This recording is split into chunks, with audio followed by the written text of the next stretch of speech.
Siin me oleme, kõik koos. Igaüks meist omamoodi eriline ja kaunis, täpselt sellisena, nagu me oleme. Me pole ohvrid, oleme ellujääjad.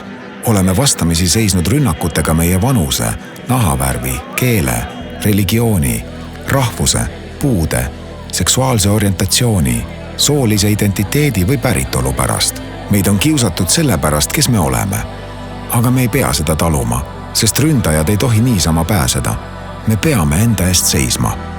Kui ka sina oled kogenud midagi sarnast, siis teata sellest politseisse. Kui sa ei taha jaoskonda minna või sinna helistada, saad juhtunust teada anda veebilehel politsei.ee. Võid julgelt alati ühendust võtta ohvriabiga veebilehel palunabi.ee. Ka nende tasuta kriisitelefon on avatud ööpäevaringselt. Lihtsalt helista 116 006. Abi saad küsida nii eesti, vene kui ka inglise keeles. Ohvriabi pakub sulle emotsionaalset tuge, annab infot abi saamise võimaluste kohta ja juhendab sind suhtlemisel teiste vajalike asutustega. Emotsionaalset ja psühholoogilist tuge saad ka eluliini numbril 655 8088.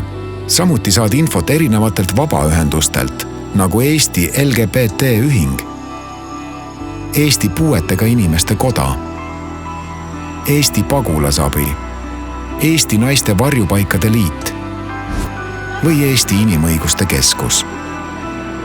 Ja ära unusta, et siin me oleme kõik koos ja mitte kunagi üksi, nagu sinagi.